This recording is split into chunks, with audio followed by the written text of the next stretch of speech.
धूप निकलती है जहाँ से, धूप निकलती है जहाँ से, खबर ये आई है वहाँ से।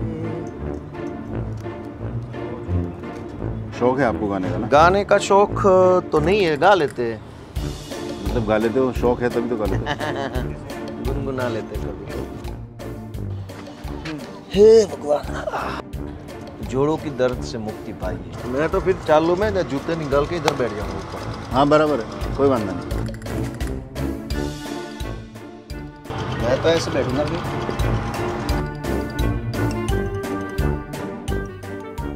नहीं, आप बड़ा चेहरा हो कि नहीं?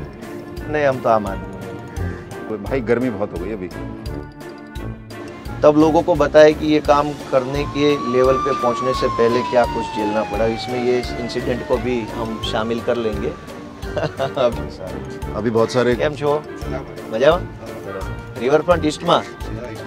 સરસ સરસ. इंटरव्यू करવું મળશે ને?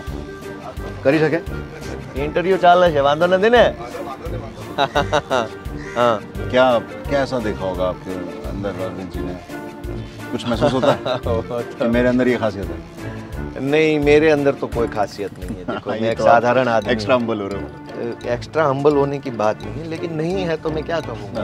मैं खुद की तारीफ, क्योंकि मैं अभी प्रधानमंत्री नहीं हूँ कि मैं इस टाइप से खुद की तारीफ करने लगूँ। तो अभी जो है वही मैं बोलूँगा, करें। और लोगों को ये भी पता चलना चाहिए कि अहमदाबाद म्युनिसिपल कॉर्पोरेशन का ट्रक पिछले 15 मिनट से हमारी कॉन्वर्सेशन खत्म होने की वेट कर रहा है। इंतजार कर रहे हैं कि कब आम आदमी पार्टी की सरकार है। इसी इंतजार में खड़े इसी इंतजार में खड़े म्युनिसिपल कॉर्पोरेशन भी, कि चाहे उनको 15 मिनट रुकना पड़े लेकिन सरकार अच्छी बननी चाहिए, वो इसी इंतजार में। Thank you. सीजन 2 की शुरुआत में पहले एपिसोड हम आपसे कर रहे हैं। Thank you so much. आप जबरदस्त ओपनिंग देने वाले हो, मुझे पता है। करें शुरू?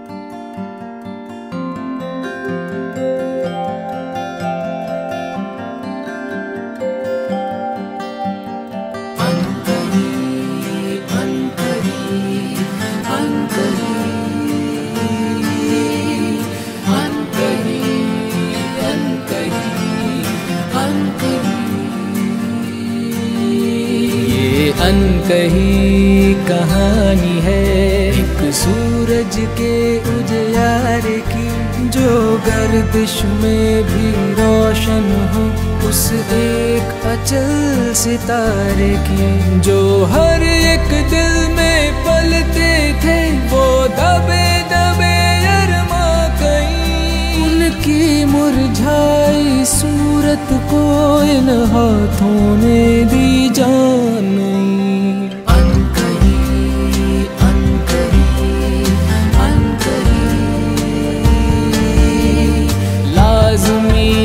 मगर फिर भी ना हुई,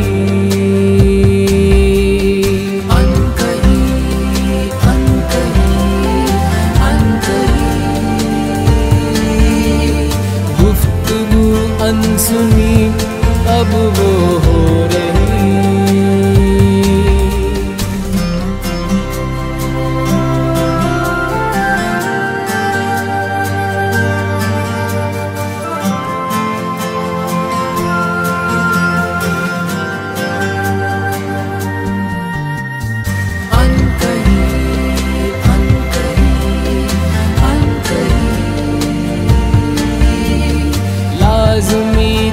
मगर फिर भी ना हुई, अनकही अनकही अनकही, गुफ्तगू अनसुनी अब वो हो रही। अनकही अनफिल्टर्ड। दोस्तों, अनकही अनफिल्टर्ड सीज़न 2 की शुरुआत कर रहे हैं हम गुजरात से। गुजरात में आम आदमी पार्टी बहुत एग्रेसिवली कैंपेन कर रही है और गुजरात स्टेट के प्रेसिडेंट गोपाल भाई हमारे साथ हैं। गोपाल भाई, सीज़न 2 की शुरुआत में पहले एपिसोड हम आपसे कर रहे हैं। Thank you so much. है ना, आप ज़बरदस्त ओपनिंग देने वाले हो, मुझे पता है। क्यों पुलिस की नौकरी छोड़ी? नौकरी छोड़ने का रीज़न ये था कि मुझे हर वक्त ये लग रहा था कि कुछ बड़े प्लेटफॉर्म पे कुछ बड़ा काम करने की क्षमता है मेरे में। अच्छा। और पुलिस भी अपने आप में ठीक ही है, सब बढ़िया है, लेकिन प्लेटफॉर्म बड़ा रहेगा तो आपकी आवाज़ ज़्यादा लोगों तक पहुंचेगी, आपकी क्षमता जो है उससे ज़्यादा लोगों का फ़ायदा होगा। तो ये सोचते सोचते कुछ साल लग गए नौकरी में और अंत पे कंक्लूजन आ गया कि अब आगे बढ़ना है, कुछ और करना है, तो छोड़ दिए नौकरी को। फैमिली ने सपोर्ट किया था? देखो, फैमिली तो किसी की भी हो पूरे देश में सरकारी नौकरी को सबसे प्रायोरिटी में सपोर्ट करते हैं। फैमिली तो किसी की भी यही कहती है ना भाई, सरकारी नौकरी करो, आराम से ज़िंदगी जियो, बेकार की चीज़ों में मत घुसो। तो फैमिली का तो यही मानना था और मेरा मानना था कि मैं कुछ अलग काम करूँगा, लोगों के लिए कुछ काम करूँगा। उस टाइम शादी हो गई थी आपकी? नहीं हुई, शादी तो अभी 2 साल पहले ही हुई मेरी। अच्छा। हाँ, आप 89 में हो ना? 89 में। तो 33 साल के हो सिर्फ? 35 साल हो गए। राजनीति में आने का मूड कैसे बना? राजनीति में देखो, मैं सीधा सीधा नहीं आया, डायरेक्टली नहीं आया। हाँ। मैं कुछ सोशल एक्टिविटी के माध्यम से आया हूँ। अच्छा, क्या करते थे? जब मैं नौकरी नहीं करता था तब मुझे ये लगता था कि अगर हमारे पास कुछ बोलने की, आवाज़ उठाने की या फिर लड़ने की क्षमता है तो हमें उसका उपयोग जो है वो लोगों के लिए करना चाहिए। और ये सोचते सोचते मैं कुछ काम तो कर ही रहा था, फिर नौकरी में लग गया। फिर नौकरी में लगने से मुझे थोड़ा एक्सपोजर मिला, काफ़ी सारे दोस्त मिले। यही अहमदाबाद में मुझे नौकरी मिली तो एक छोटे से गांव के उठ करके मैं आ गया इस बड़े मेट्रो सिटी में, जहाँ पे हर वो सुविधा है जो कभी टीवी में देखा करते थे। तो इससे सोचने का दायरा बढ़ गया। जैसे ही दायरा बढ़ा तो मुझे लगा कि कुछ और बड़ा काम करना चाहिए, अच्छा काम करना चाहिए। तो नौकरी छोड़ के लग गया अवेयरनेस के काम में लग गया मैं, कि लोगों को कानून सिखाता था मैं, क्योंकि पुलिस में रहते हुए कानून सारा मुझे प्रैक्टिकली पता चल गया था। तो मैंने एक कायदा कथा नाम का इनिशिएटिव लिया और उसमें मैं लोगों को कानून सिखाता था, बताता था कि अगर पुलिस स्टेशन में जा रहे, आपकी एफआईआर नहीं लिखी जा रही तो आप क्या करोगे, आपको बेवजह परेशान किया जा रहा है आप क्या करोगे, अगर आपको बार बार दफ्तरों पे धक्के खाने पड़ रहे तो फिर आप क्या करोगे। ऐसी हर वो जो सरकारी दफ्तरों पे लोगों को जो जो मुश्किल पड़ती है, चाहे रेवेन्यू का दफ्तर हो, पुलिस का हो, बैंक का हो, पोस्ट का हो, जो भी हो, हर दफ्तर के क्या कानून है, क्या नीति नियम है, पब्लिक का क्या राइट बनता है, तो हर उस चीज़ के बारे में हमने डिस्कस किया। ये फेस टू फेस अवेयरनेस करते थे आप या नहीं, कोई वो तो गैदरिंग होता था। अच्छा, गैदरिंग होता था, मतलब हज़ारों लोग बैठे हैं और माइक पर से मैं बता रहा था सब लोगों को राशन कार्ड में ये होना चाहिए। तो लोगों ने उसको काफ़ी पसंद किया, क्योंकि ऐसा पहली बार हो रहा था कि आम लोगों को कानून की जानकारी मिल रही थी। अक्सर लोग दफ्तरों में जाया करते हैं, काम निकलवाने के लिए दफ्तरों के चक्कर काटते रहते, अफसरों से हाथ जोड़ते रहते, लेकिन उसको एक्चुअल में पता नहीं है कि कागज़ पे क्या हो रहा है। हमने वो बताना चालू कर दिया कि भाई अगर आप एक राशन कार्ड बनवाने जा रहे हो तो वास्तव में कागज़ पे ये होता है, आपका ये अधिकार बनता है, उनकी ये फ़र्ज़ बनती है। तो लोगों ने उसको बहुत पसंद किया और इसी काम से धीरे धीरे मुझे ये लगने लगा कि अंत में तो सारा चीज़ राजनीति ही है। अगर कुछ सही करना है, ठीक करना है तो डिसीजन मेकिंग का सारा प्रोसेस जो है वो तो ऊपर से है। तो फिर धीरे धीरे से वो व्यू भी दिमाग में बनने लगा और एक दिन आकर के आम आदमी पार्टी से मनोज भाई, किशोर काका सारे मुझे मिलने आए और इनिशियली बात किया। मुझे बोले आप जैसे युवाओं को पार्टी में जुड़ना चाहिए। मैं बोला ठीक है, आप बोलते तो जुड़ जाएंगे। तो 1-2 बार और मिले, फिर मैं जुड़ गया पार्टी में और हो गई राजनीति की शुरुआत। तो आप जब लोगों से मिलते थे, ये पुलिस की नौकरी छोड़ने के बाद ये आपने अभियान शुरू किया था? हाँ, कायदा कथा। हाँ। और ये सब अहमदाबाद में ही होता था? बाहर नहीं, अपने गांव के मोस्टली आसपास? सूरत और सौराष्ट्र रीजन में होता था, जहाँ से मैं जहाँ का मैं लोकलाइट हूँ। कहाँ पड़ता है वो, कौन सा डिस्ट्रिक्ट पड़ता है? भावनगर डिस्ट्रिक्ट पड़ता है। भावनगर। मेरा भावनगर है। तो भावनगर में मैं ये करता था इसीलिए क्योंकि वहाँ आपकी एक सोशल कनेक्टिविटी रहती है, लोग आपको जानने पहचानने वाले रहते हैं। बराबर। डेमोग्राफिकली भी आप जानते हो कौन सा गांव है, कौन सा तहसील है। तो पुलिस में आपकी क्या रैंक थी? क्या मैं कांस्टेबल था। कांस्टेबल था। हाँ। तो एक आपकी फेसबुक पोस्ट देख रहे थे हम, जिसमें आप एक्सपोज कर रहे थे कि क्या इंफ्रास्ट्रक्चर है, पुलिस को रहना कैसे मिलता है, कैसे वो सब कैसे होता था। पुलिस में रहने के बावजूद भी आप थोड़ा रिबेलियन थे।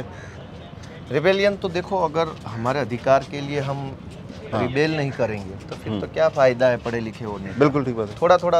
थोड़ा तो बोलना पड़ेगा। फिर तो वहाँ पे जो इंफ्रास्ट्रक्चरल सुविधाएं हैं वो आज भी ठीक नहीं है। आज भी जो भी मतलब एक पुलिस स्टेशन को चलाने के लिए जो भी चीज़ चाहिए होती है वो आज भी नहीं है। मैं इसी पुलिस स्टेशन में जॉब करता था, जहाँ हम खड़े हैं। अच्छा, यहीं पे मैं जॉब करता था। ये आप ही के अंडर आता था, जुरिस्डिक्शन इसी था? हाँ, जुरिस्डिक्शन यही था, यहीं पे घूमता फिरता था। तब ये बन रहा था। अच्छा, ये तब बना नहीं था, ये बन रहा था। ये मैं बात कर रहा हूँ 13 में ये बन रहा था। तब मेरी ड्यूटी यहाँ रखती थी, कभी पेट्रोलिंग में। यहीं पे मैं पुलिस का जो मेरा सारा जो एक्सपीरियंस है वो इसी जुरिडिक्शन में बना है। अच्छा।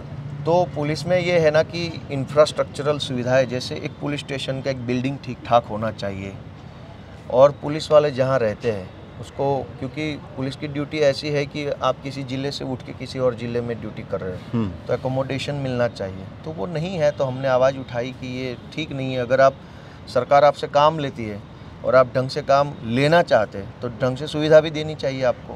तो हमने उस टाइम पे आवाज़ उठाई, और उस आवाज़ उठाने के लिए मेरे ऊपर मुकदमे भी हुए पुलिस में रहते ही। तो किस परिस्थितियों में आपने पुलिस की नौकरी को छोड़ा था? क्या सिर्फ ये मन में था कि कुछ बड़ा करना है, या कुछ दबाव था कि यार इस सिस्टम में घुटन महसूस होती है, ये मेरे लिए नहीं है? देखो, दोनों साइमल्टेनियसली एक ही चीज़ हो गया अपने आप में। घुटन तो नीचे के स्तर पे तो इतना अथॉरिटी भी नहीं होता है ना आदमी के पास। लेकिन मुझे ये तो लग रहा था कि मैं जितना लोगों को हेल्प करना चाहता हूँ वो नहीं कर पा रहा हूँ, क्योंकि मेरे पास पावर नहीं है इतना। कांस्टेबल के पास तो क्या पावर रहेगा। तो मुझे लगा कि अगर आपको अच्छे से लोगों को बेहतर सेवा करनी है तो आपके पास चाहिए एक अथॉरिटी चाहिए, जिससे लोग आपकी बात को भी सुने और सत्ता में बैठे हुए जो लोग हैं वो भी आपकी बात को सुने। तो जैसे पुलिस में मैं देखता था कि जो बिल्कुल लोअर मिडिल क्लास है, या जो बिल्कुल बैकवर्ड क्लास है, या जो गरीब वर्ग है, वो जब पुलिस स्टेशन आते हैं तो उसकी बात सुनी नहीं जा रही है। तो बड़ा दुख होता था कि क्यों नहीं सुना जा रहा है। कंप्लेन तो इनकी भी है, इनकी भी कंप्लेन है। अगर ये रसूखदार आदमी आ रहा है तो उसको सुना जा रहा है, बिठाया जा रहा है, चाय पिलाई जा रही है, और इसको तो बिठाया तो क्या, सुना भी नहीं जा रहा है। तो ये थोड़ा अजीब लग रहा था। अजीब इसलिए लग रहा था कि मैं उस आदमी में अपने आप को देखने की कोशिश करता था, क्योंकि मैं गांव में पैदा हुआ, गांव में बड़ा हुआ। तो गांव में बड़े सीधे साधे से लोग होते हैं जिसको हर सरकारी अफसर धमकाते हैं, क्योंकि वो ये मानते हैं गांव वाला क्या कर लेगा। तो कभी हमने भी उस चीज़ को सहा है, मतलब देखा है नज़रों के सामने कि जैसे मैं मेरे टाइम पे मैं सरकारी भर्तियों में जाने के लिए कुछ कागजात बनवाने हैं, तहसील की ऑफिस से डोमिसाइल बनवाना है, इनकम प्रमाण पत्र बनवाना है, या इधर उधर का जो भी। तब हम जब जाते थे तब उनका जो नज़रिया था, लाइन में खड़े हो जाओ, इधर बैठ जाओ, आज नहीं होगा कल होगा, जाओ नहीं कर देंगे, जिसको बोलना है बोल दो। तो ये चीज़ अच्छी नहीं लगती थी। आज फिर मैं कांस्टेबल बन के आ गया पुलिस स्टेशन में। आज किसी दूसरे के सामने अगर मैं ये बोलूँ जाओ नहीं करेंगे तुम्हारा काम, कल आ जाना, आज नहीं आना, तो वो सही नहीं लग रहा था। क्योंकि पास्ट में तो हमने भी ये देखा है कि ये सही नहीं है, लेकिन करना वही पड़ता था जो सही नहीं था। तो अच्छा नहीं लग रहा था। वो तो लग रहा था कि भाई इसको कैसे बदलेंगे, तो कैसे बदलेंगे वो चीज़ दिमाग में घूम रही थी। और उसका एक जवाब भी था कि बड़े प्लेटफॉर्म पे बड़े आवाज़ के साथ आपको काम करना चाहिए। तो धीरे धीरे से ये सेंटिमेंट स्ट्रांग हो गया और किसी दिन फैसला भी आ गया। आपको पार्टी ज्वाइन किए कितना टाइम हुआ? मेरे 2 साल तो हो गए, 2 साल ख़त्म हो गए। 2 साल में इस मुकाम तक पहुंचना आसान बात नहीं है। आसान तो नहीं है कोई बात, इतनी उम्र में खास तौर पे। आसान नहीं है। क्या ऐसा देखा होगा आपके अंदर अरविंद जी ने? कुछ महसूस होता है कि मेरे अंदर ये खासियत है? नहीं, मेरे अंदर तो कोई खासियत नहीं है। देखो, मैं एक साधारण आदमी। एक्स्ट्रा हम्बल हो रहे हो? नहीं, हम्बल हम देखो, एक्स्ट्रा हम्बल होने की बात नहीं है, लेकिन नहीं है तो मैं क्या कहूँगा। मैं खुद की तारीफ, क्योंकि मैं अभी प्रधानमंत्री नहीं हूँ कि मैं इस टाइप से खुद की तारीफ करने लगूँ। तो अभी जो है वही मैं बोलूँगा। सही बात। लेकिन मुझे ये लगता है कि जब मैं पार्टी में शामिल हुआ तो मुझे आज मैं जितना समझ पाता हूँ राजनीतिक चीज़ों को, पार्टी के अंदर के सिस्टम को और पॉलिटिकल डिसीजंस को, नरेशन को, मुझे लगता है इतने बड़े स्केल पे जो हो रहा है, इतना लार्जर पिक्चर तो मैं इमेजिन भी नहीं करता था उस टाइम जब मैं जुड़ा। क्योंकि मैं साफ साफ बोल रहा हूँ, अब मैं तारीफ़ करने के लिए बोल दूँ कि नहीं मैंने ये सोचा देश के लिए, वो करूँगा ये करूँगा फिर जुड़ गया, ऐसी बात नहीं है। तब मैं थोड़ा रो टाइप सा आदमी था। करना तो था कुछ, आइडिया कुछ नहीं था। राजनीति में तो मतलब किसी भी लेवल पे मैंने काम ही नहीं किया था। ये बात थी कि मैं भाषण अच्छा कर लेता था बहुत पहले से, जब से नौकरी छोड़ी है तब से लेके माइक पे मुझे स्टेज फियर कभी नहीं रहा। किसी भी सब्जेक्ट पे अच्छा बोल लेता था। ये लोग भी बोलते हैं और मैं खुद भी मानता हूँ मेरे बारे में कि मैं बोल लेता हूँ ठीक ठाक। तो स्टेज फियर नहीं था, बोल लेते थे, लेकिन बाकी चीज़ों का आइडिया नहीं था। लेकिन जैसे मुझे मौका मिला, सबसे पहले मैं पार्टी में जब शामिल हुआ तब मुझे स्टेट वाइस प्रेसिडेंट बनाया गया। और तब पार्टी बहुत छोटी हुआ करती थी, लोग तो थे ही थे, लेकिन आज जितने इतने तो नहीं थे, संगठन उतना फैला हुआ नहीं था। तो वो जिम्मेदारी थी हमारे ऊपर कि अब फ्रेश एनर्जी आई है पार्टी में, अच्छे बोलने वाले लोग आए तो कुछ करेंगे। तो ये जो जिम्मेदारी को फुलफ़िल करने के लिए बहुत मेहनत किया। तो उसमें दौड़ना भागना भी पड़ा, कुछ झेलना भी पड़ा, कुछ FIR भी हुई, कुछ लोगों ने मतलब क्रिटिसाइज़ किया, कुछ लोगों ने अप्रिशिएट किया। तो सारी चीज़ों को मिला करके जब काम करते गए किसी मौके पे अरविंद जी को लगा होगा कि भाई इनको एक मौका देना चाहिए, क्योंकि हमारी जो आम आदमी पार्टी है वो तो मौका देने के लिए, प्लेटफॉर्म देने के लिए ही तो जानी जाती है पूरे देश में कि ये सबको प्लेटफॉर्म प्रोवाइड करती है। तो एक तरीके से मुझे भी ये प्लेटफॉर्म मिला और करते करते फिर अब यहाँ पहुँचे। अब देखते हैं आगे क्या कर पाते हैं हम। नहीं, बहुत अच्छा कर रहे हैं सब लोग। और पूरे देश को आम आदमी पार्टी की गुजरात की परफॉर्मेंस से बहुत उम्मीदें भी हैं और उस पर नज़र करेंगे इस बार ज़रूर करेंगे, बढ़िया करेंगे। अभी पुलिस की गाड़ी देख के मुझे पुलिस के से जुड़े कुछ और सवाल ध्यान में आ रहे हैं। पुलिस वाले अच्छे हैं, लेकिन यहाँ के गुजरात के अच्छे लोग हैं सारे।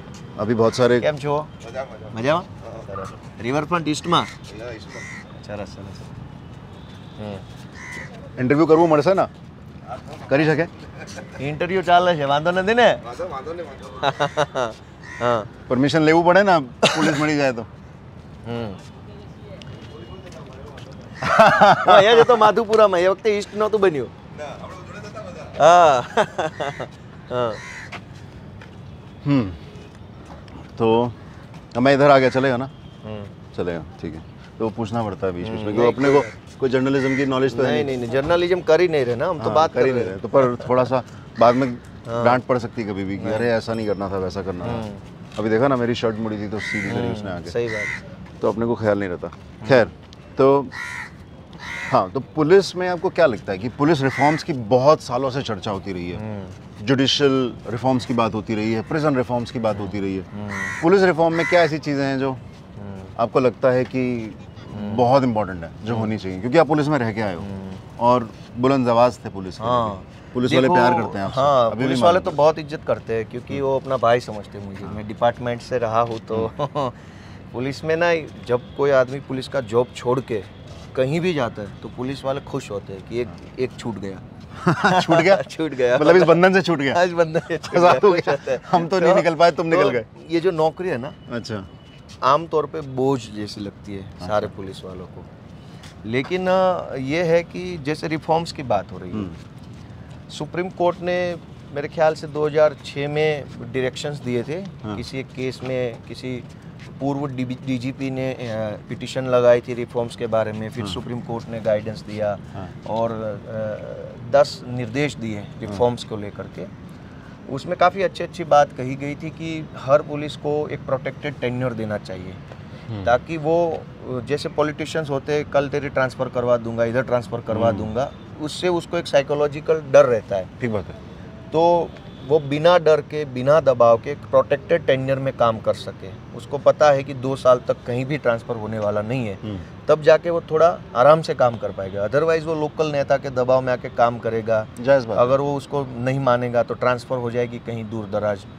तो ये बात इसमें थी। लेकिन मेरा एक ये मानना है, मैं प्रैक्टिकल कह रहा हूँ जैसे मैंने कोई भी पुलिस में लगता है तो ट्रेनिंग होता है, उसका ट्रेनिंग सेंटर्स बनाए हुए हैं। अब ट्रेनिंग सेंटर्स में किसका पोस्टिंग होता है?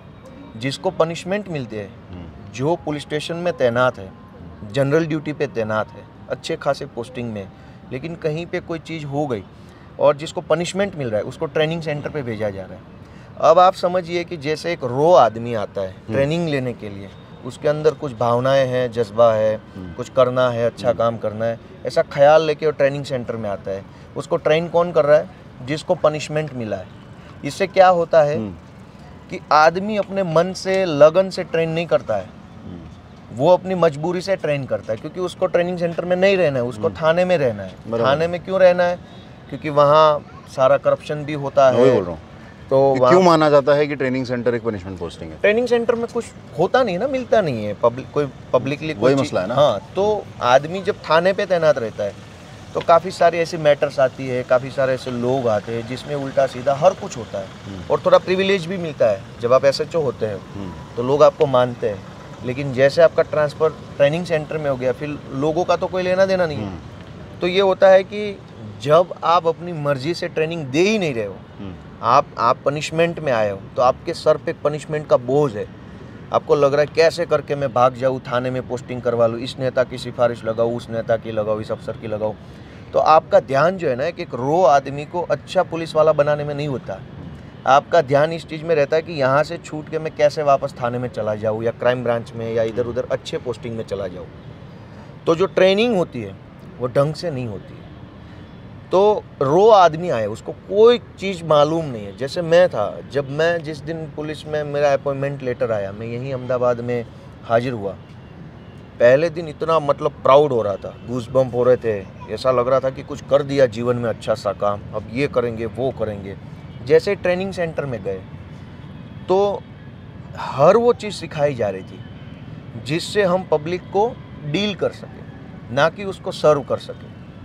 हमें क्या सिखाया जाना चाहिए था? सर्व करना, कि कैसे सर्व करना है, उसकी प्रॉब्लम कैसे सॉल्व करनी है। हाँ, कैसे समझना है, कैसे सुनना है, कैसे ट्रीट करना है।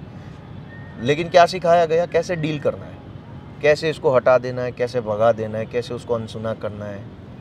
तो ये ऑफिशियल रिकॉर्ड पे आ रहा है? आ रहा है तो आ रहा है। जो मतलब है आप तो ये है एक्सेप्ट करते हो कि तो- पुलिस की ट्रेनिंग में बहुत बड़ा एक इंग्रेडिएंट मिसिंग है, जिसमें पब्लिक की प्रॉब्लम को सॉल्व करने की जगह हम उनको ये बोलते हैं कि भाई जनता के आक्रोश को कैसे झेलना है, या उनको कैसे, मतलब मैं आपको समझा बुझा के घर भेजना शॉर्ट है। में शब्दों में बता दूं, कैसे आपको यूज टू हो जाना है, ये सीखने को प्रेशर मिलता है। झेलने को आपको आदत हो जाए। यूज टू कैसे हो जाना है, जो बना बनाया चलता आ रहा सिस्टम है, उसमें आपको यूज टू कैसे बनना है, वो आप वहाँ सीख रहे हो।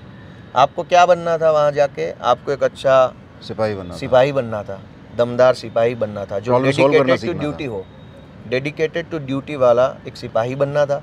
आपको क्या बनाया जा रहा है? यूज टू आदमी बनाया जा रहा है कि आप 9 महीने ऐसी ट्रेनिंग करो कि आप पहले से यूज टू हो जाओ, थाने में जाने से पहले यूज टू हो जाओ। तो ये एक पक्ष हुआ इस बात का। हाँ। और क्या ट्रेनिंग में मिसिंग लगता था आपको? ये तो ट्रेनिंग का पार्ट हो गया।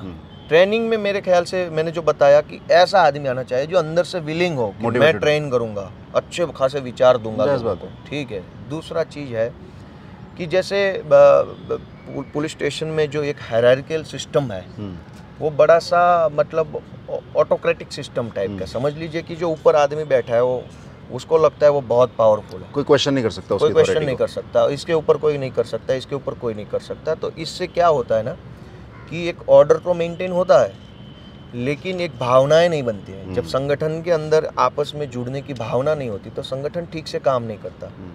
आदमी प्यार से जब काम करता है और दबाव में काम करता है, उससे आउटपुट में फर्क पड़ता है। बिल्कुल ठीक बात, वो मोटिवेटेड ही नहीं महसूस करेगा। मोटिवेटेड नहीं है। तो आज का पूरा जो पुलिस सिस्टम है वो मोटिवेटेड नहीं है, सारे एक दूसरे के दबाव में काम कर रहा है। सुपरिंटेंडेंट के दबाव में डेप्यूटी काम कर रहा है, डेप्यूटी के दबाव में एसीपी काम कर रहा है, एसीपी के दबाव में इंस्पेक्टर काम कर रहा है, इंस्पेक्टर ने दबाव में हवालदार काम कर रहा है, हवालदार के दबाव में काम कर रहा है।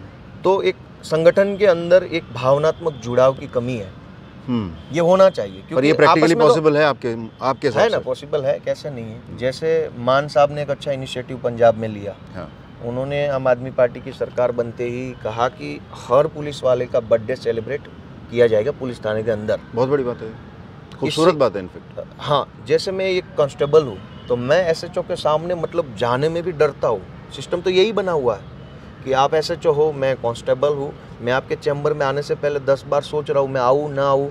अगर मैंने सर मैं आऊँ बोल दिया और बोला चल भाग यहाँ से, कल आना, फिर मैं इतना डरता हूँ कि क्या होगा, मेरी छुट्टी होगी नहीं होगी। मैं छुट्टी का कागज़ लेके घंटों तक SHO के चैम्बर के बाहर खड़ा रहता हूँ। जस्टिस अनजस्टिस की सही गलत की तो बात ही नहीं होगी। हाँ, आप अपनी मन की बात नहीं कर पा रहे हो तो आप नहीं दूसरे कर की पा बात क्या रहे। करोगे? हाँ, तो मान साहब ने कहा कि भाई उसका जो तुरंत ऊपर वाला जो अफसर होगा, जैसे मैं कांस्टेबल हूँ, मेरे ऊपर तुरंत जो रहेगा वो मिलके सारे मिलके बर्थडे सेलिब्रेट करेंगे। इससे एक भावना बनती है। बहुत अच्छी बात है। जैसे मैं कांस्टेबल हूँ, जैसे आज मेरा बर्थडे है, SHO ने खुद केक मंगवाया, पुलिस स्टेशन पे केक लगवाया, सारों को इकट्ठा कर लिया और बोला कि आज गोपाल का बर्थडे है, सेलिब्रेट करेंगे। तो मुझे कितना अच्छा लगेगा, मेरा खुद का स्टाफ, कलीग मेरे सही बात। मिलके सारे मेरा बर्थडे सेलिब्रेट कर, अच्छा लगता है। अरे यार हमारे यहाँ डिप्टी CM अपने यहाँ मतलब कोई भी स्टाफ हो, चाहे वो क्लरिकल जॉब में हो या फेलो हो, एक फेलोशिप भी निकलती है ना जहाँ से आउटसाइडर्स कंसल्टेंट के रूप में या बहुत सारी स्ट्रेटजीज को इम्प्लीमेंट करने के लिए आते हैं, उन सब तक के बर्थडे डिप्टी CM के ऑफिस में होते हैं। जैसे मोटिवेटेड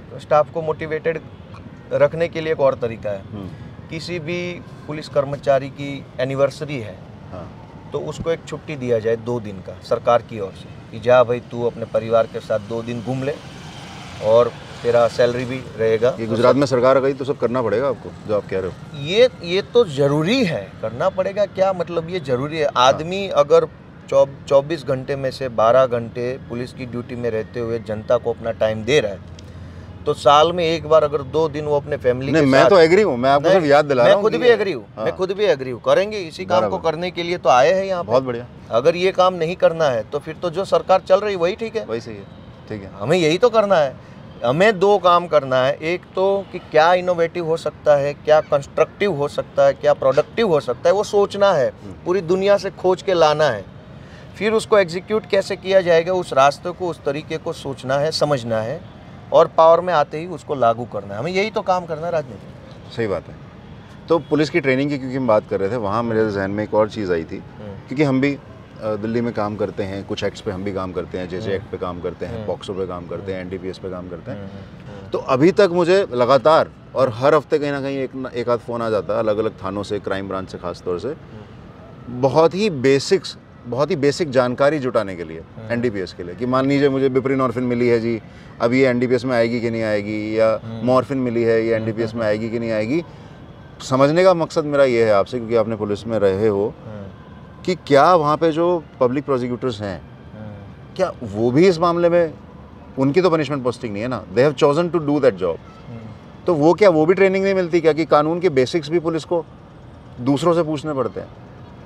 देखो, कानून की बेसिक ट्रेनिंग तो मिलती है, वहाँ पे पढ़ाई होती है ट्रेनिंग सेंटर में। सुबह आपका फिजिकल ट्रेनिंग होता है पूरे 9 महीने तक, और शाम को 3-4 घंटे तक कानून की पढ़ाई होती है, और फिर इवनिंग के जो 2 घंटे उसमें ये मनोरंजन होता है। बिल्कुल ठीक है। तो मान लीजिए आप उस ट्रेनिंग से आप मान लीजिए क्राइम ब्रांच में शिफ्ट हुए, या आप मान लीजिए नारकोटिक सेल है वहाँ आप शिफ्ट हुए, तो क्या कानून की तब कोई ट्रेनिंग होगी कि नहीं होगी? वो ब्रिज ट्रेनिंग कोई होगी? नहीं, तब जो पहले ट्रेनिंग हो गई वो खत्म? वो इसमें क्या होता है कि जैसे ट्रेनिंग सेंटर में कानून की किताब पढ़ाई जाती है कि कौन सा कानून बना है, क्या सेक्शंस है, क्या प्रोविजन है, बस। लेकिन जब किसी कानून की किसी सेक्शन को जब आप वास्तव में इन्वोक करना चाहते हैं, तब आपको कितने कागज़ बनाने हैं, उसमें क्या लिखना है, वो तो प्रैक्टिकल है।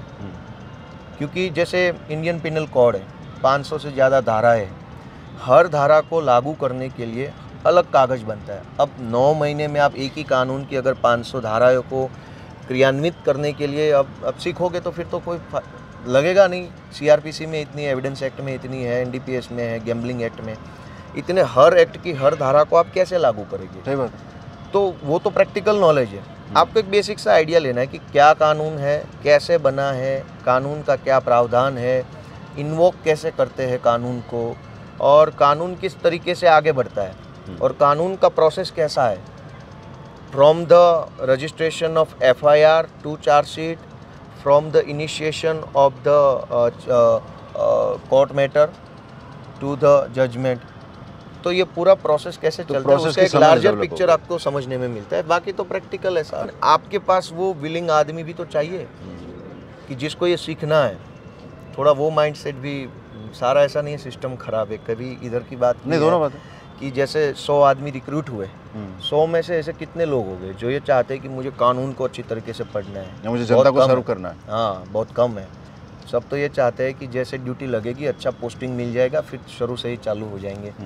तो सारे पोस्टिंग के चक्कर में रहते हैं। ट्रेनिंग ख़त्म होने से पहले सिफारिशों का फ़ोन लगाते रहते हैं कि अच्छे थाने में अच्छी ब्रांच में पोस्टिंग हो जाएगा। अच्छी ब्रांच का मतलब क्या? अच्छी ब्रांच का मतलब होता है कि जहाँ प्रिविलेज ज़्यादा हो, हर किसी रुबाब ज़्यादा हो, प्रिविलेज हो। प्रिविलेज का मतलब सब है, तो वो उसको अच्छा मानते हैं। जहाँ प्रिविलेज नहीं है तो फिर तो ये तो एक as a youth leader also, मतलब भले आप पॉलिटिक्स आपने चूज़ की, तो कहीं ना कहीं ये तो युवा का एक जो माइंड फ्रेम है युवा का, कि वो देश को सर्विस करने वाले लोग कितने इंटरेस्टेड हो रहे हैं सर्विस को ज्वाइन करने में, और कितने ऐसे लोग हो रहे हैं ज्वाइन जिनको प्रिविलेज चाहिए या जिनको पैसा कमाना है। ये तो अनुपात में भी गड़बड़ी हुई ना कहीं। गड़बड़ी तो है, हर जगह पे है। ठीक है, इसकी हमें समझ होनी चाहिए, बाकी तो ठीक है, सुधरते सुधरते चीज़ें सुधरेंगी। देखो धीरे धीरे से सब बदलेगा, धीरे धीरे से लोगों की समझ बढ़ेगी तो सारी चीज़ें अपने आप बदल जाएगी। हे भगवान, बदल सकती है, लेकिन बदल सकती है, क्यों नहीं बदलेगा? आज तक तो दुनिया बदलती ही आई है। अगर नहीं बदलती होती तो हम हड़प्पा और लोथल सिविलाइजेशन के टाइम में ही जीते होते। तो काफ़ी बदला हुआ है, तो बदलेगा आगे। इन लोगों से खौफ नहीं लगता आपको? ऐसा नहीं लगता कि औकात से ज़्यादा बड़े लोगों से पंगा ले लिया? तो वो तो औकात से ज़्यादा ही बड़े हैं, जो आप बोल रहे मैं मान रहा हूँ। हाँ। और इनसे किस बात का डर? क्या किस चीज़ से डरेंगे? अगर हमने कोई गलत काम जीवन में किया नहीं तो क्यों डरना है? डरता कौन है? नहीं, आपको मालूम है गुजरात के गृह मंत्री से लेकर संजीव भट्ट तक अलग अलग ऐसे वाक़या हुए हैं जिसमें हमें पता है, इतिहास गवाह रहा है 2002 से लेकर और आज तक क्या क्या करा है इस सरकार ने। तो एक जहन में कहीं ना कहीं कुछ खौफ तो रहता होगा कि यार बहुत खतरनाक लोग हैं। खतरनाक तो है, इसीलिए तो लड़ना है। अच्छे लोग होते तो हम क्यों लड़ते? खौफ नहीं है? क्यों खौफ रहेगा? कैसे, किस बात का? कितनी एफआईआर हुई अभी तक आपके पास? मेरे ऊपर तो हो गई होगी बहुत ज़्यादा। नंबर तो याद होगा? डबल फिगर में। खतरनाक लोग तो ये है, ये कुछ भी कर सकते हैं, लेकिन लड़ने की तो रीज़न ही यही है। लड़ना तो इसीलिए है कि ये इतने बदमाश लोग हैं कि ये कुछ भी कर सकते हैं। तो लड़ाई यही है कि इस टाइप के लोगों को देश में सत्ता पे नहीं होना चाहिए, और इन लोगों को हटाने के लिए चाहे जो मर्जी कर ले, करना पड़े। तो वो काम कर रहे हैं। और डर कहाँ से आता है आदमी को? डर बाहर से नहीं आता है, डर अंदर से आता है। कोई भी डर का साइकोलॉजी है, अंदर से आदमी डरता है पहले, फिर बाहर का डर उसके ऊपर चढ़ जाता है। तो डर कब लगेगा? जब आपने कुछ गलत किया है और उस गलत काम की फ्लैशबैक आपके दिमाग में बार बार आ रही है कि हाँ ये गलत है, ये गलत कर दिया, कोई पकड़ लेगा, कोई देख लेगा, कोई कुछ कर लेगा। तब वो डर आपको अंदर से इतना बड़ा बन जाता है, फिर बाहर का डर आपको दबा देता है। तो हमने पूरे ज़िंदगी में आज तक कोई गलत काम नहीं किया है, जानते हुए भी नहीं किया, अनजाने में भी नहीं किया, कोई बुरा काम नहीं किया। फिर डर क्या? कर दे वो 2 एफआईआर और जेल में डाल दे, ठीक है। काफ़ी समर्थन जुटा लिया आम आदमी पार्टी ने गुजरात में। कैसा जा रहा कैंपेन? अच्छा जा रहा है। लोग अरविंद केजरीवाल जी को पसंद करते हैं, उनको प्यार करते हैं, पसंद से भी ज़्यादा प्यार करते हैं। बोले कि यही वो आदमी है जो बोलता है वो करता है। तो दिल्ली में, पंजाब में जो काम किए गए हैं, दिल्ली में खास करके बिजली हो, शिक्षा हो, स्वास्थ्य हो, और जो पंजाब में अभी बिजली दिया गया, तो ये सारा लोग ये समझते हैं कि भाई ये जो बोलते हैं वो करते हैं, तो लोग प्यार करते हैं। बोले ऐसा सच्चा आदमी होना चाहिए, देशभक्त होना चाहिए। और एक बड़ा क्लास ये भी है कि अरविंद जी की वो जो डाउन टू अर्थ प्रोफाइल है, सादगी वाला जीवन, उसको पसंद करते हैं कि ये सही आदमी है, कपड़ों पे या तामझाम पे खर्चा नहीं कर रहा है, वो बोला देश की जनता के लिए काम कर रहा है। तो लोग इस सारी चीज़ों को ऑब्जर्व करते, पसंद करते, और इसी के आधार पे आम आदमी पार्टी गुजरात में मजबूत हो रही है। गुजरात में कितना किलोमीटर घूम चुके हो आप? मैं बताऊँ, मेरी गाड़ी 1 साल पुरानी है और 1 साल में 95,000 किलोमीटर। क्या बात कर रहे हो? हाँ, अभी काफ़ी है। तो 1 साल पुरानी गाड़ी 95,000 चले, बस इतना घुमाए। अभी यहाँ खड़ी है, ऊपर ही खड़ी है पार्किंग में। बराबर है। तो गुजरात में ऐसा कोई एरिया जो अभी आपका जाना, जहाँ पे प्रचार करना बाकी है? वैसे तो ऐसा कोई एरिया है नहीं, हर जगह गए, ये हो सकता है कि कंपैरेटिवली कहीं पे मैं ज़्यादा गया हूँ, कहीं पे कम गया हूँ, ये हो सकता है। अदरवाइज तो सारी जगह कवर संगठन सब जगह बन चुका है, सब जगह संगठन तालुका पे भी, तालुका भी है, वार्ड में भी है, शहरों में भी है, मोहल्ले में है।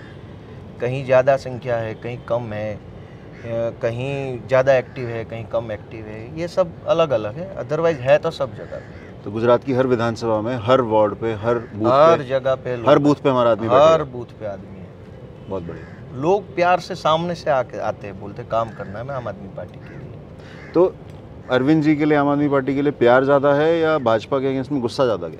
दोनों है। दोनों है। जब गुस्सा नहीं होगा तब तो कोई भी अच्छा आदमी आ जाएगा। गुस्सा, एक के प्रति गुस्सा होता है तब दूसरे के प्रति अपने आप थोड़ा प्यार भी बन जाता है। फिर जिसके प्रति प्यार बनता है वो आदमी अगर अच्छा है तो प्यार बढ़ जाता है। सही बात। तो इस इंसिडेंट में यही हुआ है। गुस्सा तो है ही है, लेकिन इस गुस्से को कहाँ जाके निकाले बाहर, तो एक ऑप्शन मिला आम आदमी पार्टी, अरविंद केजरीवाल। और जैसे आम आदमी पार्टी और केजरीवाल को देखते तो पार्टी भी अच्छी है, लोग भी अच्छे हैं, तो प्यार और बढ़ जाता है। तो दोनों है। हार्दिक पटेल क्यों गए भाजपा में? अब बीजेपी में जाने का तो देखो, पूरे देश की अगर पॉलिटिकल सिनारियो देखे तो बीजेपी में जाने के मोटे मोटे मुझे 2-3 रीज़न लग रहे हैं।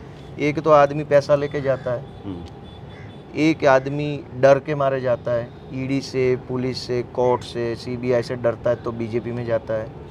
एक आदमी मोटा पैसा लेता है तब बीजेपी में जाता है। एक आदमी को जब बड़ा कमिटमेंट मिलता है पावरफुल पोजीशन का संगठन में या सरकार में तब जाता है। तो मोटा मोटा 3 चीज़ है बीजेपी में जाने का।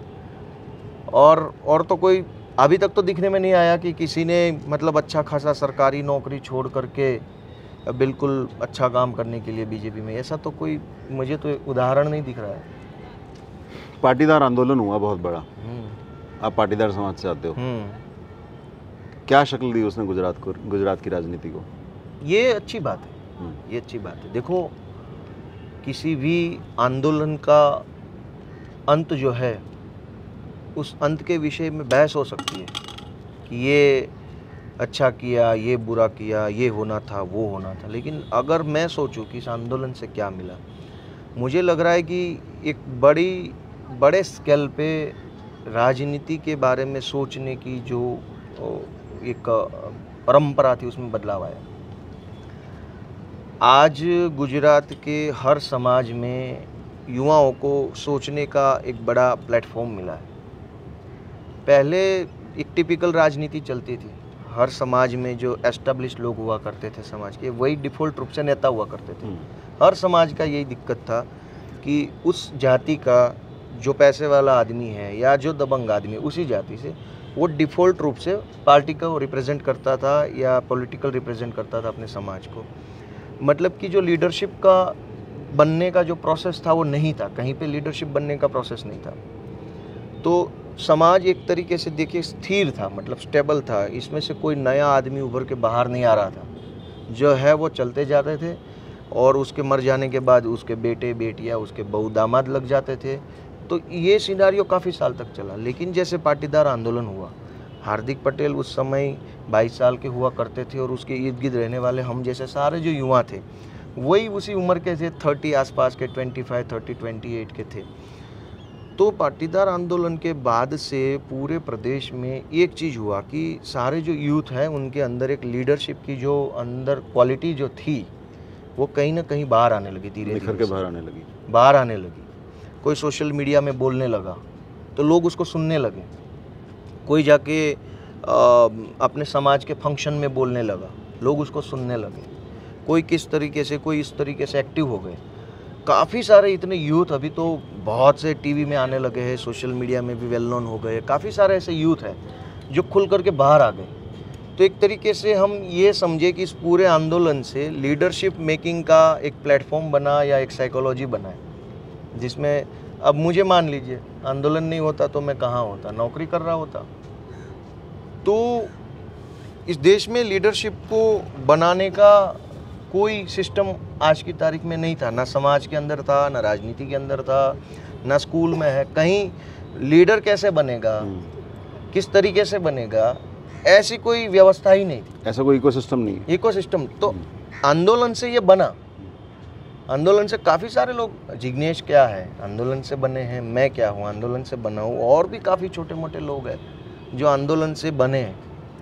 तो पाटीदार आंदोलन से गुजरात को ये फ़ायदा हुआ, किसी भी आंदोलन से ये फ़ायदा हुआ कि नई लीडरशिप उभर के सामने आती है, जिसके पास अच्छी नई सोच होती है, नया विज़न होता है, कुछ करने का जुनून होता है, और फिज़िकली यंग होते हैं तो फिर उसका थोड़ा मोबिलिटी ज़्यादा होती है। आदमी जब थोड़ी उम्र हो जाती है तो फिर वो ज़्यादा हिलडुल नहीं पाता है, तो ये अच्छा हुआ। आपको लगता है कि गुजरात के वोटर ने मन बना लिया कि इस बार आम आदमी पार्टी को सत्ता में लाना है, लेकिन उस वोटर को बूथ तक पहुंचाना, और जब तक बैलेट तक नहीं पहुंचता, जब तक मशीन तक नहीं पहुंचता, जब तक बटन नहीं दबा देता, तब तक कोई ऐसा मसला नहीं आएगा कि भाजपा खौफ से साम दाम दंड भेद करके सत्ता कायम करने के लिए किसी भी हद तक जा सके? वो तो राजनीति है, वो तो करेंगे ही करेंगे। हम ऐसा कैसे मान ले कि वो कुछ नहीं करेंगे? तो हमारी कोई स्ट्रेटजी है उससे लड़ने की? हमारी तो एक ही स्ट्रेटजी है कि लोगों के घर घर तक जाएंगे, आदमी एक एक आदमी को, एक एक इंसान को मिलेंगे। अरविंद केजरीवाल जी ने जो गारंटी दी है वो गारंटी कार्ड उनको देंगे, रजिस्ट्रेशन करेंगे, उनको समझाएंगे कि भाई ये आइडिया ऑफ इंडिया है हमारा, कि हम बिजली देना चाहते हैं, हम शिक्षा देना चाहते हैं, हम स्वास्थ्य देना चाहते हैं, इस बार हमें मौका दीजिए। इससे और तो क्या करना है? कोई प्रपंच तो करना नहीं है, कोई मैनिपुलेट नहीं करना है, कोई खौफ नहीं करना है। सीधा सा आपके पास मुझे आना है, आपको बोलना है कि भाई एक मौका दीजिए, मैं स्कूल बनाना चाहता हूँ, फिर आपके ऊपर है। तो मुझे लगता है कि इस बार बीजेपी का कोई खौफ काम नहीं करेगा, क्योंकि इस बार अरविंद जी एक अच्छा विज़न लेके गुजरात में है। आम आदमी पार्टी का जो सोच है उसको लोग पसंद करते, बोलते कि यही होना चाहिए देश में। तो सही से चल रहा है सब, अच्छा चल रहा है गेम? अच्छा चल रहा है। कहते हैं गुजरात में डेवलपमेंट बहुत हुआ है, ब्रिजेस बने हुए हैं, इधर जाओ उधर जाओ, पुल हैं, सड़कें हैं। फिर आम आदमी पार्टी डेवलपमेंट का इशू लेकर यदि लोगों में जाएगी तो लोगों को ऐसा नहीं लगेगा कि भाई आप स्कूल की बात तो करते हो, आप एजुकेशन की बात करते हो, आप हेल्थ की बात करते हो, लेकिन ब्रिजेस की बात नहीं करते हो? क्या आपको लगता है कि ब्रिजेस बहुत हैं, सड़कें पूरी ठीक हैं गुजरात की? खासतौर से शहरों और गाँव में, दोनों में जब हम डेवलपमेंट की बात करते हैं हम शहरों की तरफ ताकते हैं, गाँव की बात नहीं होती। महात्मा गांधी जी ने जो भारत को लेकर के जो सोच रखी थी वो विलेज सेंट्रिक सोच थी। गांधी बापू ऐसा मानते थे कि जब हमारा गांव सक्षम होगा, गांव समृद्ध होगा, तभी भारत सक्षम और समृद्ध होगा। तो गांधी जी का आइडिया ऑफ इंडिया जो था वो गांव था, और इसी गांव को सक्षम करने के लिए, इस गांव को मजबूत करने के लिए उन्होंने एक नई तालीम नाम की एक शिक्षा व्यवस्था को कायम किया। उन्होंने रेसिडेंट स्कूल्स खोले, जिसमें श्रम को ध्यान में रखते हुए शिक्षा व्यवस्था को बनाया, जिसमें श्रम को टॉप प्रायोरिटी दिया गया हो। तो मेरा ये मानना है कि जब डेवलपमेंट की बात होती है तो हमें ये समझना चाहिए, क्योंकि भारत एक कृषि प्रधान देश है। अब कृषि शहरों में तो होती नहीं है, ब्रिज के नीचे तो आप लगाओगे नहीं अपने पेड़ पौधे, गाँव में ही होता है सारा। तो मतलब एक तरीके से तब से लेके आज तक देखें तो भारत एक गांव का बना हुआ देश है, भारत एक कृषि प्रधान देश है। अगर हमें डेवलपमेंट की बात करनी है तो सबसे पहले हमें ये देखना चाहिए कि हमारे गांव जो है वो कितने सक्षम और समृद्ध बने। अगर गांव के हालात आज तक नहीं बदले, फिर चाहे कितने भी ब्रिज बना लो, क्या फ़ायदा है? गाँव का एक किसान जो है, अगर उसको उसकी फसलों का सही दाम नहीं मिल रहा है तो फिर क्या डेवलपमेंट है? गांव का लड़का है कि उसको पढ़ने का सही मौका नहीं मिल, जैसे मेरी बात कर लो ना, मेरे तहसील में मैं जब पढ़ता था, आज भी नहीं है, तब की बात छोड़ दीजिए, मैं जब मेरी पढ़ाई 2006 में मैं 12वीं में था, इंटर में, तो तब कॉलेज नहीं हुआ करता था। पढ़ने के लिए, कॉलेज के लिए 50 किलोमीटर दूर जाना पड़ता था तब। आज भी वही हालत है। अब गांव में लोगों के पास पढ़ने के पैसे नहीं होते, खाने पीने के भी मुश्किल से जुटाते हैं, तो पढ़ने के, और ऐसे लड़कियों को पढ़ने के पैसे तो अभी जो थोड़ा टैबू टाइप है, तो लड़कियों को तो पढ़ाते नहीं। अब आप पसंद देख लीजिए कि यहाँ पे ब्रिज बन गया, बड़ा विकास हो गया, लेकिन गांव में एक हमारी बहन है, उसको पढ़ने के लिए ना स्कूल है, ना कॉलेज है, ना उसके माँ बाप के पास पैसे है। फिर इस विकास का आप क्या करोगे जब आपके देश की एक बच्ची बिना पढ़े रह जाएगी, और आप ये कहते दुनिया को फिरोगे कि हमने एक बढ़िया सा ब्रिज बना दिया? तो इस बात में रिलेवेंस कहाँ है? तो डेवलपमेंट ये होता है कि समाज का ऑल ओवर अपग्रेडेशन हो, पूरा समाज आगे बढ़े। ना कि डेमोग्राफिकली कोई एरिया आगे बढ़ जाए, ना कि समाज के हर तबके में से कोई एक तबका बड़ा ऊपर चला जाए। अभी शहरों में बड़े बड़े ब्रिज बन रहे तो लग रहा है डेवलपमेंट हो गया, तो गांव का क्या होगा? सेमी टाउन जो उसका क्या होगा? और मिड टाउन है जो सेमी टाउन भी नहीं है, जो गांव भी नहीं, इस टाइप के जो, इसका क्या होगा? वहाँ पे ब्रिज छोड़िए, स्कूल भी नहीं है ढंग का। तो डेवलपमेंट के डेफिनेशन को थोड़ा सुधारने की ज़रूरत है। कानून व्यवस्था कैसी है? आप पुलिस में भी रहे हो, खासतौर से महिला सुरक्षा को लेकर क्या माहौल है? देखिए, कागज़ की बात करें अगर आप एनसीआरबी का डाटा देखें, स्टेट क्राइम रिकॉर्ड ब्यूरो का डाटा देखें, तो लगेगा कि सब कुछ ठीक है, बहुत बढ़िया चल रहा है। लेकिन जब आप किसी थाने में जाइएगा शिकायत लिखवाने के लिए, तो आपकी शिकायत नहीं लिखी जाएगी। आपको बोला जाएगा कल आओ, परसों आओ, इधर आओ, उधर आओ, देख लेंगे, सोच लेंगे, कर लेंगे। तो फिर तो वो आंकड़ा एनसीआरबी में जाना ही नहीं है। समझ रहे आप? अगर मेरी एफआईआर ही नहीं लिखी जाएगी, फिर एनसीआरबी के डाटा जो है उसमें वो कैसे होगा? वहाँ पे तो कम नंबर दिखाए जाएंगे महिलाओं के खिलाफ अत्याचार के मामले जब रजिस्टर्ड ही नहीं होंगे। ऐसे ही आपको कहा जाएगा, बोला जाएगा ऊपर ऊपर से, तो फिर तो क्या फ़ायदा है? तो कानून व्यवस्था की अगर बात करें तो यहाँ पे कानून व्यवस्था में सबसे बड़ी दिक्कत यह है कि पॉलिटिकल इन्फ्लुएंस बहुत है बीजेपी के लोगों का, बहुत है। अब तो माहौल ये है कि बीजेपी के लोग आए दिन पुलिस स्टेशन में जाके थानेदार को मारते हैं, एसएचओ को मारते पीटते हैं, गाली गलौज करते हैं। पिछले दिनों में अभी हमने ये देखा कि एसएचओ के चैम्बर में बीजेपी के महिला मोर्चा की किसी पदाधिकारी की बर्थडे थी, तो बीजेपी की महिला मोर्चा पदाधिकारी ने व्हाट्सएप पे मैसेज डाला, इस थाने में मेरा बर्थडे सेलिब्रेट करेंगे। तो एसएचओ के चैम्बर में बीजेपी का पटका डाल के 10 महिलाएं बर्थडे सेलिब्रेट कर रही है। पुलिस स्टेशन में पार्टी का बर्थडे सेलिब्रेट हो रहा है। अब ये माहौल है। अब पुलिस तो करना चाहती है, पुलिस तो चाहती है कि अच्छा काम करे, क्रिमिनल्स को पकड़े, सारों को कंट्रोल में रखे, सारे जो इस टाइप के लोग हैं उसको, और समाज में एक अच्छी सुरक्षा व्यवस्था बनाने।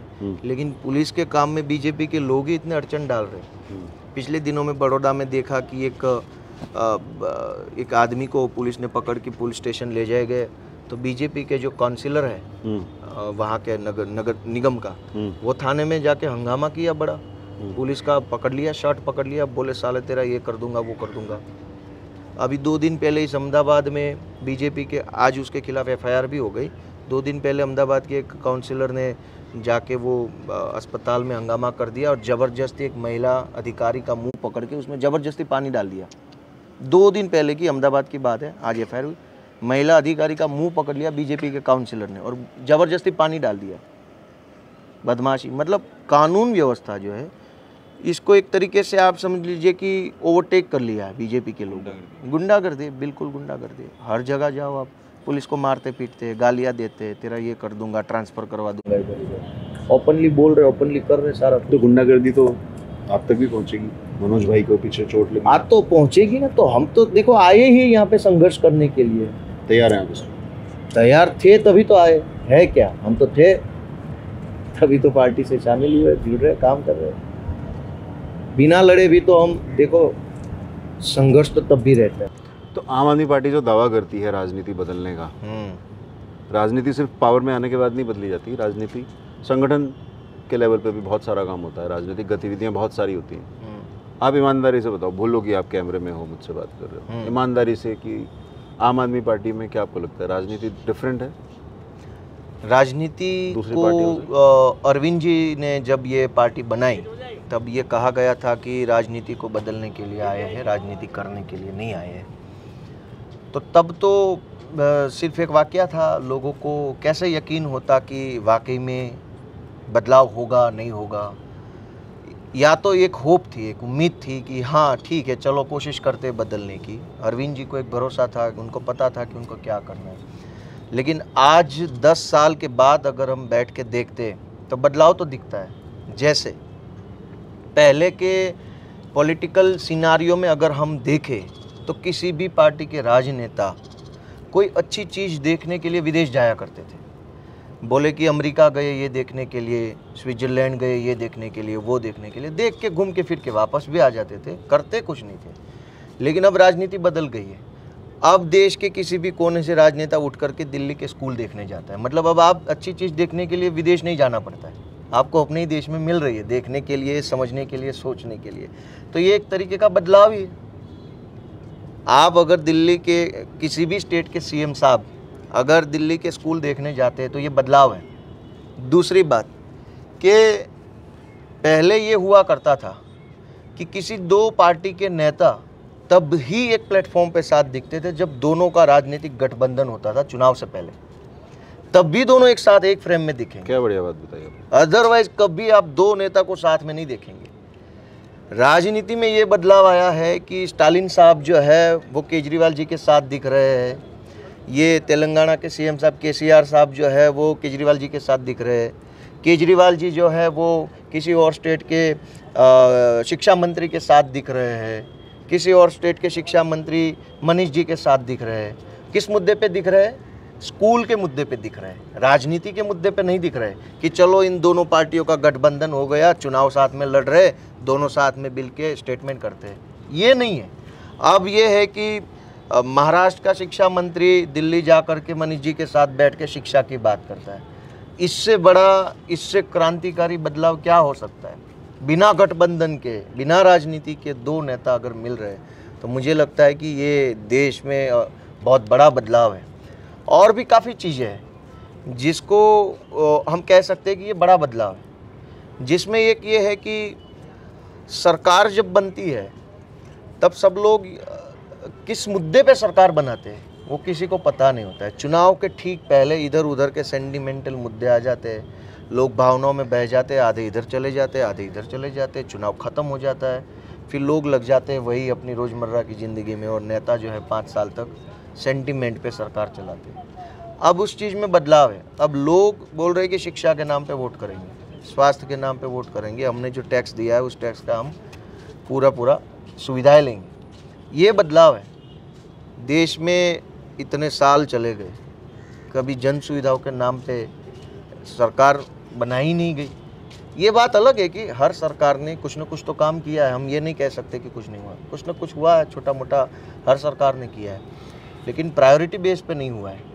कोई भी काम हुआ है वो तो एक डिफ़ॉल्ट या टिपिकल वे में हुआ है, वो तो चाहे राष्ट्रपति शासन होता तब भी होना था, फिर सरकार बनाने का क्या फ़ायदा। लेकिन प्रायोरिटी बेस पे अगर अस्पताल बन रहा है, प्रायोरिटी बेस पे अगर स्कूल बन रहा है, बिजली दी जा रही है, और उसी मुद्दे पे बार बार जनता के पास से वोट मांगे जा रहे, तो मुझे लगता है कि ये राजनीतिक बदलाव है, ये अच्छी चीज़ है। और यही सपना अरविंद जी का तब होगा, और इस सपने पे 8-10 साल बाद जनता भी भरोसा कर रही है कि नहीं, हो सकता है, अरविंद जी ने करके दिखाया। संगठन के रूप में, संगठन जब काम करता है तो तमाम कार्यकर्ता होते हैं, लोग होते हैं जिनसे आप रोज़ बात करते हैं, उसमें क्या बदलाव है? उसमें क्या डिफरेंट है बाकी पार्टियों में और आम आदमी पार्टी में? देखो, बाकी पार्टियों में तो मेरा काम करने का अनुभव नहीं रहा, लेकिन फिर भी अगर मीडिया से, बातों से, सोशल मीडिया से जानते हैं तो थोड़ा इन्फॉर्मेशन रहता है। लेकिन बाकी पार्टियों में और इस पार्टियों में बेसिक जो फ़र्क अगर हम देखें तो वो है अपॉर्चुनिटी का। बाकी पार्टियों में जल्दी से मौका नहीं मिलता किसी को भी, बहुत देर लगती है, बहुत साल पार्टी में रहना पड़ता है, 20 साल 30 साल तक पार्टी में काम करो तब जाके पार्टी के एक अच्छे पद पे या अच्छे टिकट पे मौका मिलता है। इस पार्टी में आपको, अगर आपके अंदर पोटेंशियल है, काम करने की भावनाएं है, अगर आप जुनूनी आदमी हो कि देश के लिए कुछ करना है, तो आपको जल्दी से मौका मिलता है। ये बाकियों में इसमें फ़र्क है।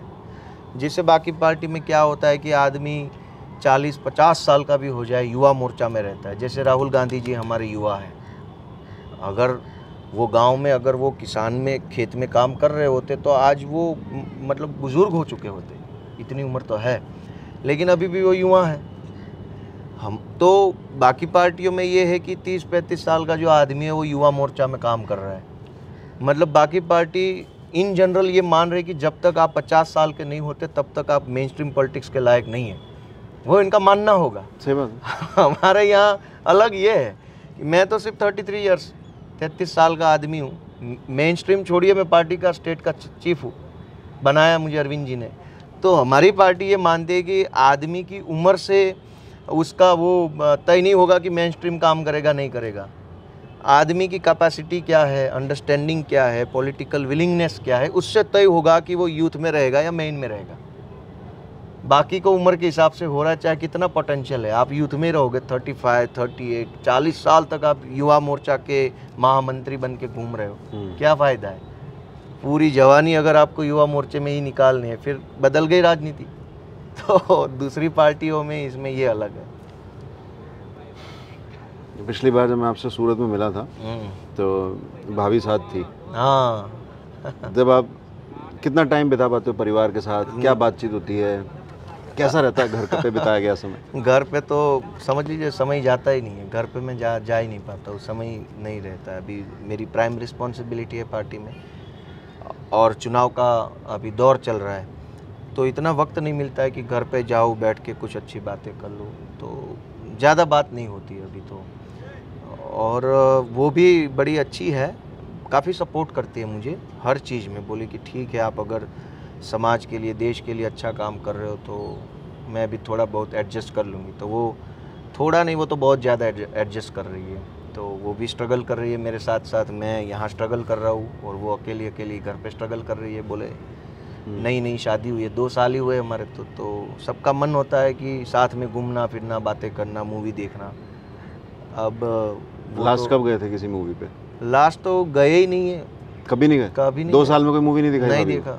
2 साल में क्या, इससे पहले 2 साल कोरोना का हुआ, उसमें भी नहीं देखा, तब तो बंद था सब। फिर शादी हो गई। मेरा क्या हुआ ना, कोरोना के टाइम पे तो सारा बंद था।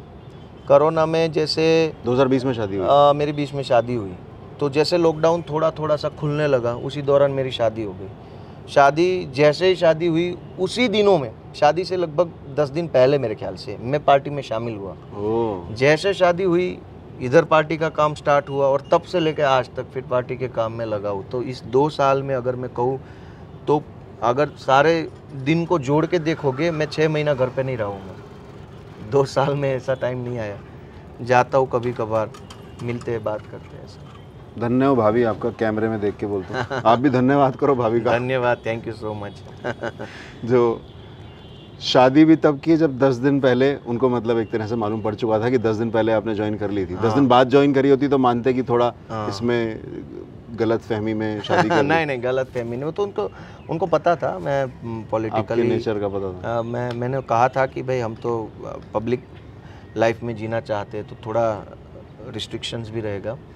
अच्छा, मैं ये बताना चाहता, जिससे मेरे को एक बात आ गई। ये शो का नाम है कि भाई अनफिल्टर्ड, अनकही अनफिल्टर्ड। हमारे बाद अनफिल्टर्ड और भी आ गया, इसलिए अनकही अनफिल्टर्ड पूरा बोलना पड़ेगा। अनकही तो ठीक है, अनकही तो हो सकती है, लेकिन अनफिल्टर तो अब कुछ नहीं होता है, सारा फिल्टर्ड ही होता है। क्योंकि पब्लिक लाइफ में जब आप होते हैं तो काफ़ी चीज़ें अपने आप में फिल्टर्ड हो जाती है। अच्छा, आप पब्लिकली जाके कभी भी मूवी नहीं देख सकते, तो फिल्टर हो गया वो लाइफ का, वो इससे ही फिल्टर हो गया।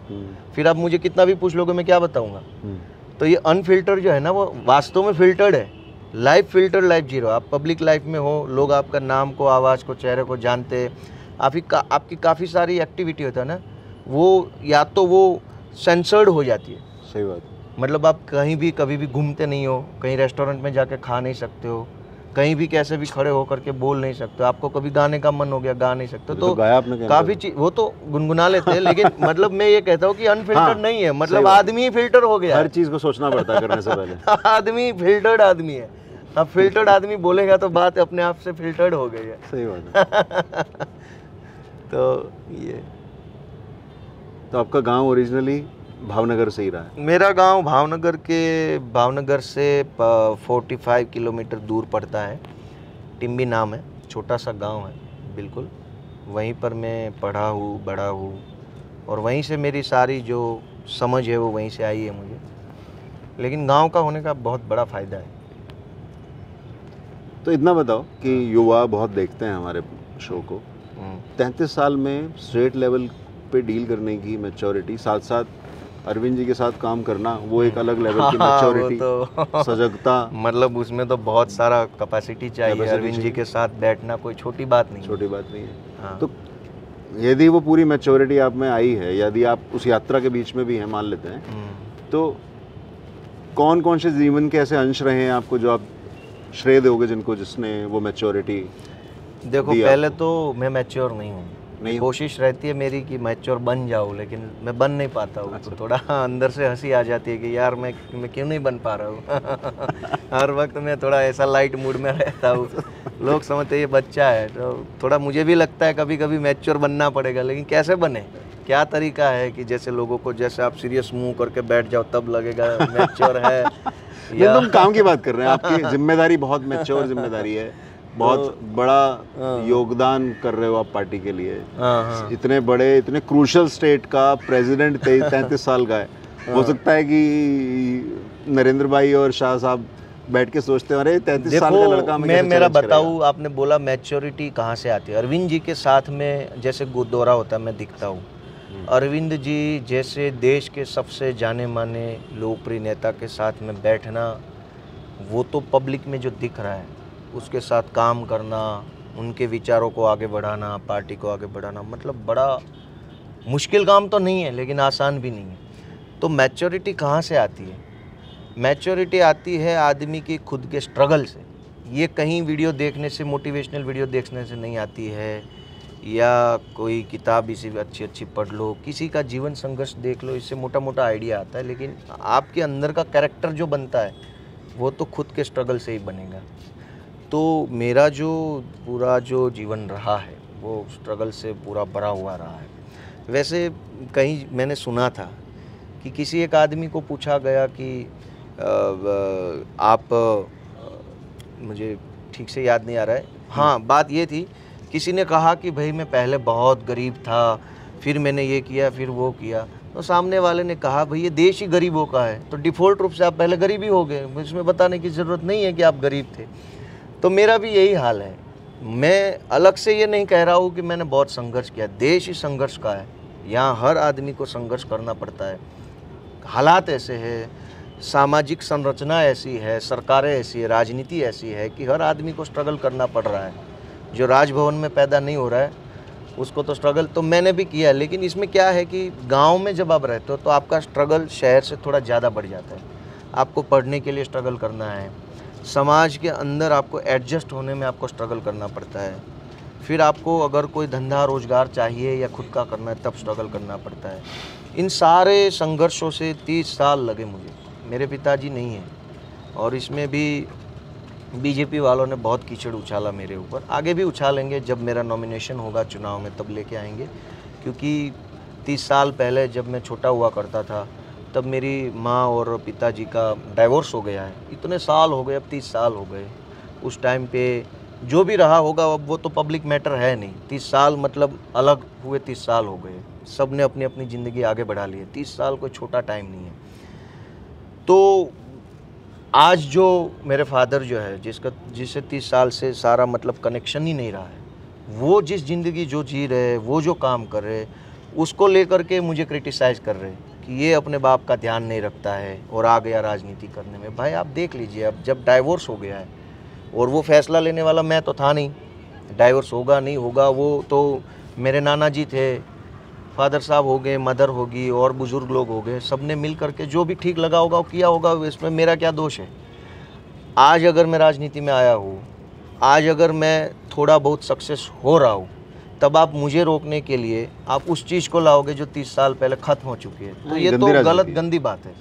तो काफ़ी टाइम वो मेरे फादर और मदर के संबंध को लेकर के बीजेपी वाले बहुत गंदी गंदी चीज़ें फेसबुक पे लिखते डालते। लेकिन मैं अगर आज, आपने बोला मैच्योरिटी कहाँ से आती है, मेरे फादर ने छोड़ दिया हमको, डाइवोर्स हो गया, बात ख़त्म। अब हम कहाँ रहे, कैसे रहे, किस हाल में बड़े हुए, कैसे, वो जो स्ट्रगल है ना पूरे लाइफ कि आपके पास कोई नहीं है, ना पैसा है, ना ज़मीन है, ना मकान है, ना कोई देखभाल करने वाला है, ना आपका कोई सपोर्टर है। उस टाइम में आपको अकेले ही आगे बढ़ना है, अपने आप ही ग्रो होना है, चाहे मन से हो चाहे कैसे भी हो, आप जो भी करना अपने आप से करना है, कोई नहीं है आपका।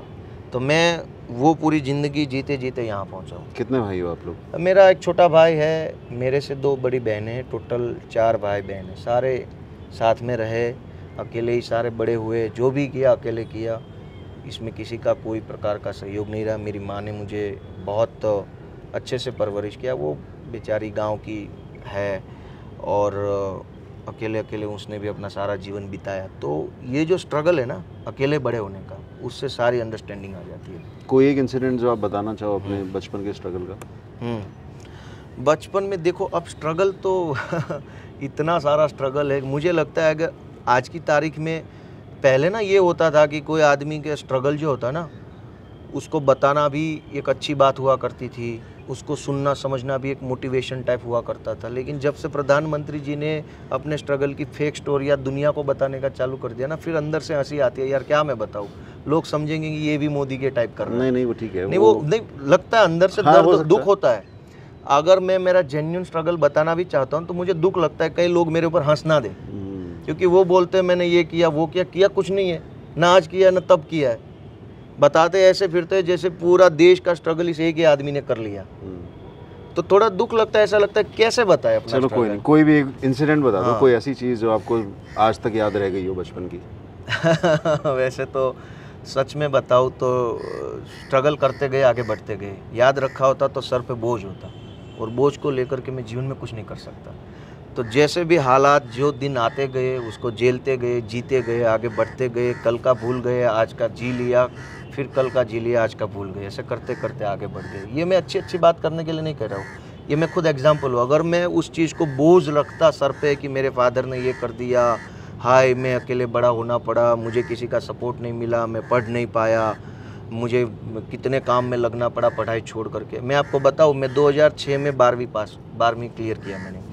फिर 2016 में मैं ग्रेजुएट हुआ। 10 साल लगे मुझे ग्रेजुएट करने में, क्योंकि पढ़ने का पैसा नहीं था आगे।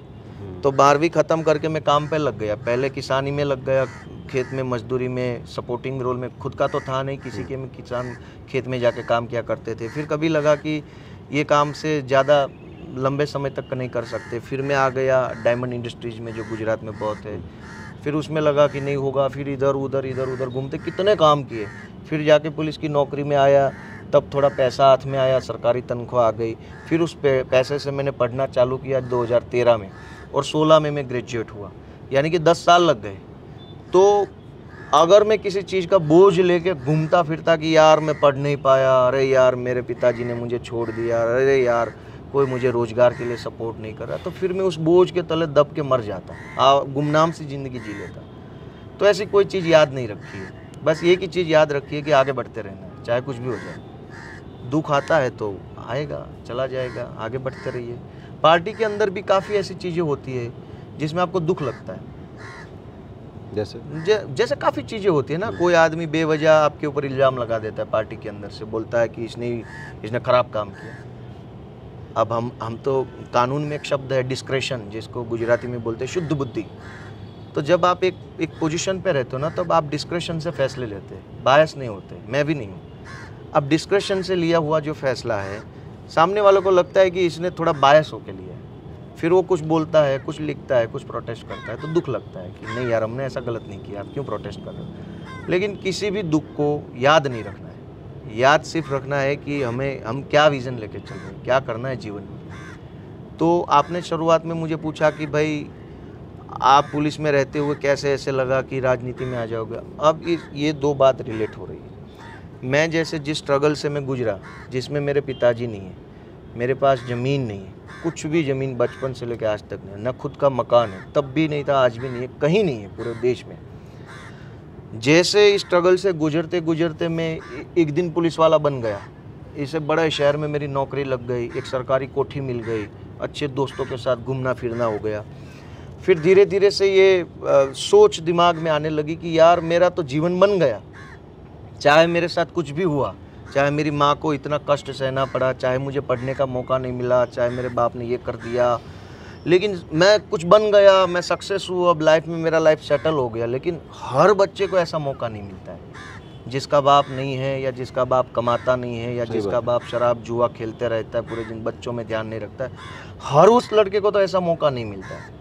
तो मुझे धीरे धीरे से ये लगा कि अगर मेरे अंदर ईश्वर ने कुछ ताकत रखी है, मेरे शब्दों में कुछ ताकत रखी है, मेरे अंदर अगर कोई चीज़ है, तो मुझे उस चीज़ का इस्तेमाल उन सारे बच्चों के लिए करना है, सारों को मौका दिलवाना है। अब मुझे मिल गया, मैं बन गया, अब मैंने अच्छा बोलना सीख लिया, लड़ना सीख लिया, बातें करना सीख लिया, मैं किसी के साथ बैठ के बड़ा कॉन्फिडेंस से बात कर सकता हूँ, मैं सब सीख गया। लेकिन आज भी गांव में हजारों ऐसे बच्चे हैं जिसको ये मौका नहीं मिला। हमने सोचा कि मेरा मौका क्या मौका है, जब सबको मिलेगा तब कुछ बनता है। तो तब से माइंड में धीरे धीरे ये चीज़ आने लगी कि बड़े प्लेटफॉर्म पे जाएंगे, सबको मौका मिले, ऐसा काम करेंगे। और ईश्वर ने चाहा, ये हो गया। आज मैं आम आदमी पार्टी में काम कर रहा हूँ। मैं मेरे लेवल से पार्टी के संगठन में नीचे के स्तर पे जितने भी युवा जुड़े, जो फ्रेशर्स है, रो टाइप के जो लड़के, सारों को मोटिवेट करता रहता हूँ, उनको आइडियाज़ देता रहता हूँ। पॉलिटिकली उनकी मैच्योरिटी जैसे जैसे कैसे बढ़े, इस टाइप की उनसे बातें करता रहता हूँ। सबको एक मौका देने की कोशिश में मैं रहता हूँ। तो ये है। बहुत बढ़िया गोपाल भाई, हमारी सबकी शुभकामनाएं हैं आपके अपने व्यक्तिगत स्ट्रगल की सम्मान करते हुए भी, और आपके जो आगे का सफ़र है और आम आदमी पार्टी का जो भविष्य है, हम सब लोग मिलकर तैयार कर रहे हैं। Thank you so much. जिसमें आप महती भूमिका निभा रहे हैं। आपसे बात करके बहुत अच्छा लगा, एज अ दोस्त ऑल्सो, एज अ साहब। मुझे लगता है सारी टीम ने बहुत एंजॉय किया होगा। नहीं, सही है।